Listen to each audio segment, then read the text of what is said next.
మీ car కి best ceramic coating premier care apexer car detailing studio for contact.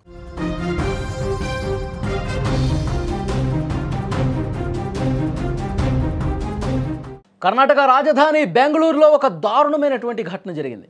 ఏపీకి చెందిన యువతి అక్కడ హత్యగావించబడింది. ఈ ఘోరం బెంగళూరులోని తమ్మెనహళ్లి ప్రాంతంలో చోటు చేసుకుంది. మృతురాలు ఆంధ్రప్రదేశ్ అన్నమయ్య జిల్లా బిక్కింవారిపల్లి గ్రామానికి చెందిన దేవిశ్రీ. ఆమె వయసు 21 సంవత్సరాలు. దేవిశ్రీ బెంగళూరులోని ఒక ప్రముఖ కాలేజీలో BBM చదువుతోంది. అయితే చిత్తూరు జిల్లా చౌడేపల్లి మండలం పెదకొండామరి గ్రామానికి చెందిన ప్రేమ్ వర్ధన్ అనే యువకుడితో దేవిశ్రీకి పరిచయం ఉంది. నిన్న ఆదివారం రోజు ఉదయాన్నే తన స్నేహితురాలతో కలిసి దేవిశ్రీ ఆ స్నేహితురాలి రూమ్కే వెళ్ళింది. కొంత సమయం అయింది. కొంత సమయం తర్వాత ఆ దేవిశ్రీ ఫ్రెండు ఎవరైతే ఉన్నారో ఆ ఫ్రెండు ఆ రూమ్ నుంచి బయటికి వెళ్ళిపోయింది. బయటికి వెళ్ళిపోయిన తర్వాత కొద్దిసేపటికి దేవిశ్రీ ఫ్రెండ్ అనేటువంటి ఈ ప్రేమ్ వర్ధన్ రూమ్లోకి ఎంటర్ అయ్యాడు. అసలు ఏం జరిగిందేమో తెలీదు. ఇద్దరు కూడా చాలాసేపు రూమ్లో ఉన్నారు. పెద్ద ఎత్తున గొడవ జరిగినట్టుగా తెలుస్తోంది. ప్రేమ్ వర్ధన్ దేవిశ్రీని అత్యంత దారుణంగా హత్య చేసినట్టుగా సమాచారం ఉంది. హత్య చేసినటువంటి నిందితుడు ప్రేమ్ వర్ధన్ వెంటనే అక్కడి నుంచి పారిపోయాడు. ఈ హత్య ఆదివారం రోజు జరిగిన లేటుగా వాళ్ళ విషయం మొత్తం బయటకు వచ్చింది. విషయం తెలుసుకున్న వెంటనే పోలీసులు కేసు నమోదు చేసుకున్నారు. నిందితుడు ప్రేమ్ వర్ధన్ ఎవరైతే ఉన్నారో అతని కోసం గాలిస్తూ ఉన్నారు. దేవిశ్రీ మరణ వార్త విన్న తర్వాత గ్రామం మొత్తం కూడా వాళ్ళ స్వగ్రామం రామసముద్రం మండలం బిక్కంవారిపల్లిలో తీవ్ర విషాద పరిస్థితులు ఏర్పడ్డాయి. గ్రామం మొత్తం ఒక్కసారిగా శోకంలో మునిగిపోయింది. కుటుంబ సభ్యులు కన్నీరు మున్నీరుగా విలిపిస్తూ ఉన్నారు. స్క్రీన్లో కూడా మీరు చూస్తూ ఉన్నారు. వాళ్ళ కుటుంబ సభ్యులు రోదన, ఆవేదన అన్నీ అంతా ఇంత కాదు. ఆదివారం రోజు సరిగ్గా ఉదయం 11 గంటల సమయంలో దేవిశ్రీ తన తండ్రితో చివరిసారిగా ఫోన్ కాల్లో మాట్లాడిందని, ఆ తర్వాత ఎన్నిసార్లు కాల్ చేసినా ఆమె ఫోన్ కలవలేదని చెప్పి వాళ్ళు చాలా ఆవేదనతో మాట్లాడుతూ ఉన్నారు. ఇంత దారుణం జరిగిందని తెలిసి మొత్తం కుటుంబం కూడా తీవ్రంగా కుంగిపోయినటువంటి పరిస్థితి ఉంది. ఒక్కసారి స్క్రీన్లో ఆ కుటుంబ సభ్యులు ఎంత ఆవేదనగా, అంటే అల్లారు ముద్దుగా పెంచుకున్నటువంటి కూతురు ఈ విధంగా దూరం అయిపోయేసరికి, ఆమె మంచిగా చదువుకుంటుంది, పై చదువులు కానీ బెంగళూరు వెళ్ళింది, రాష్ట్రం కానీ రాష్ట్రం పోయి అక్కడ చదువుకుంటుంది, ప్రతిరోజు ఫోన్ చేసి మాట్లాడుతుంది. నాకు ఇక్కడ అంతా బాగానే ఉంది డాడీ, ఇక్కడ నాకు అంతా బాగానే ఉందమ్మా, అంతా బాగుంది, ఇక్కడ చదువు బాగా చెప్తున్నారు, మంచి ఫుడ్ ఉంది, మంచి ఫ్రెండ్స్ ఉన్నారు, ఇలా మాట్లాడే కూతురు ఒక్కసారిగా హత్య గావించబడింది, చంపేశారు అన్న వార్త విని కుటుంబ సభ్యులు ఒక్కసారిగా కూలబడిపోయారు. చాలా ఆవేదన వ్యక్తం చేస్తున్నారు. ఎందుకంటే వాళ్ళ ఎరుగు పొరుగు వాళ్ళు కూడా, ఆ ఇంటికి చుట్టుపక్కల ఉన్న వాళ్ళు కూడా ఆమెతో ఉన్నటువంటి జ్ఞాపకాలు తలుచుకుంటున్నారు. ఎప్పుడైనా ఇంటికి వచ్చినప్పుడు ఎంత ఆప్యాయంగా పక్కింటి వాళ్ళని కూడా అక్క అని చెప్పి, పెద్దమ్మ అని చెప్పి అందరూ పిలుచుకుంటూ చాలా సంతోషంగా ఆడుతూ పాడుతూ కనిపించే అమ్మాయి, అంత మంచి అమ్మాయి, చదువుకోవటానికి వెళ్ళిన అమ్మాయి, ఏదైనా అక్కడ చంపేశారా? అంత దారుణంగా కొట్టి చంపారా? ఏం పాపం చేసింది? ఎందుకింత దుర్మార్గంగా ప్రవర్తించారు?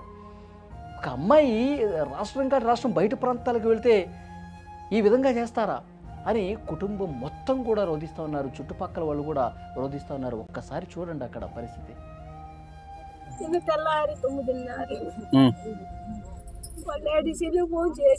లాస్ట్ గా చేయింది ఏం చేస్తున్నావంటే ప్రాజెక్ట్ వర్క్ చేస్తానండి. ప్రాజెక్ట్ వరకు వెళ్ళిపోయింది తప్ప మీరు ఏమని చెప్పదమ్మా.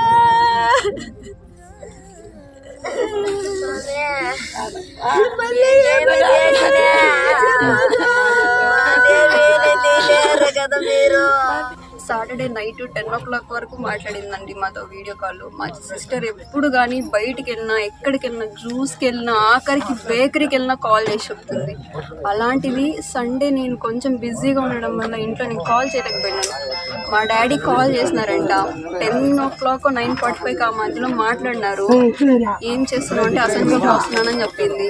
సరే వెళ్ళి టిఫిన్ తినమని మా డాడీ చెప్తున్నారు. సో ఓకే అని చెప్పి కాల్ కట్ చేసింది. మళ్ళీ ఏమైందో ఏమో తెలీదు.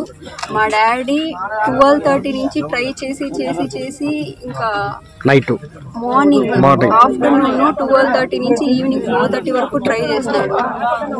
నేనేం చేసిన మమ్మీతో మాట్లాడదామనేసి మమ్మీ ఫోన్లో బ్యాలెన్స్ లేదని మా డాడీకి కాల్ చేసినాక మా డాడీ ఏం చెప్పినాడంటే ఇట్లా దేవి కాల్ లిఫ్ట్ చేయలేదు అని చెప్పినాను. నేను ఒకటే రీజన్ చెప్పిన, సండే అక్కడ నిద్రపోతుంది కదా, ఒక ఫోన్ సైలెంట్లో పెట్టిందేమో అని ఒక చిన్న అలా ఉండిపోయాము. సరే నేను ట్రై చేసిన రింగ్ అవుతుంది కానీ కాల్ లిఫ్ట్ చేయట్లేదు. డే అంతే అంటే 4:30 నుంచి ట్రై చేస్తూనే ఉన్నాను నేను కంటిన్యూగా. మా తమ్ముడు ఉన్నాడు లక్ష్మీ ప్రసాద్, తనకి ఫోన్ చేసి కాల్ చేసి నేనే చెప్పిన, అప్పటి వరకు ఎవరికి తెలియదు. నేను కాల్ చేసి చెప్పినాను ఇలా వెళ్ళి రూమ్ దగ్గర పీజీ దగ్గర చూడమని చెప్పినాను. తను వెళ్ళి చూసి అతను కూడా అక్కడే ఉంటాడు, తన పక్కన అదే కాలేజ్ సెకండ్ ఇయర్, బట్ పక్క బాయ్స్ పీజీలో ఉంటాడు, తిని గర్ల్స్ పీజీ కదా. దేవిశ్రీ హత్య కేసుపై ఏపీ ప్రభుత్వం వెంటనే స్పందించాలని చెప్పి వాళ్ళు కోరుతా ఉన్నారు. నిందితుడిని పట్టుకొని అరెస్టు చేయాలని గ్రామం మొత్తం డిమాండ్ చేస్తోంది. ఈ ఘటనపై ముఖ్యమంత్రి చంద్రబాబు నాయుడు గారు, డిప్యూటీ సీఎం పవన్ కళ్యాణ్ గారు, నారా లోకేష్ గారు, హోమ్ మినిస్టర్ అనిత గారు స్పందించాలని చెప్పి కుటుంబ సభ్యులు కోరుతా ఉన్నారు. ఎవడైతే వాడు ప్రేమ్వర్ధన్ అనే వ్యక్తి ఇక్కడ చిత్తూరు జిల్లాకు సంబంధించినటువంటి వ్యక్తే. ప్రేమ్వర్ధన్ని వెంటనే పట్టుకోవాలి, అరెస్ట్ చేయాలి, లేదు అంటే కనుక మాకు అప్పగించండి వాడిని అని చెప్పి కుటుంబం కూడా మాట్లాడుతున్నటువంటి పరిస్థితి. వాళ్ళు ఇంకా చాలా బాధలో ఉన్నారు. ఎందుకంటే ఎంతో ప్రేమగా పెంచుకున్నటువంటి కూతురు దూరం అయ్యేసరికి వాళ్ళ గుండెలు మొత్తం కూడా రోధిస్తూ ఉన్నాయి, విలపిస్తూ ఉన్నారు. ఒకసారి దేవిశ్రీ ఫోటో కూడా ఇక్కడ మీకు కనిపిస్తుంది చూడండి.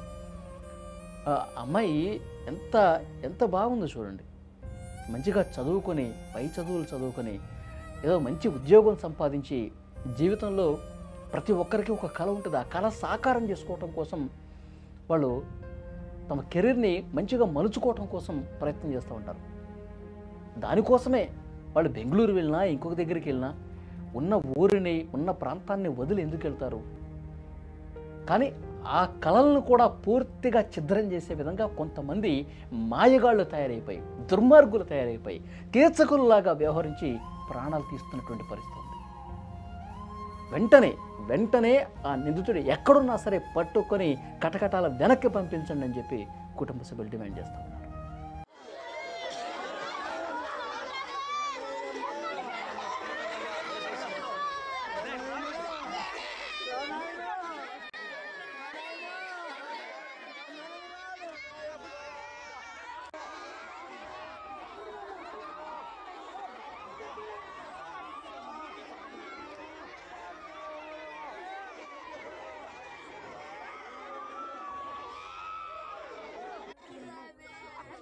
You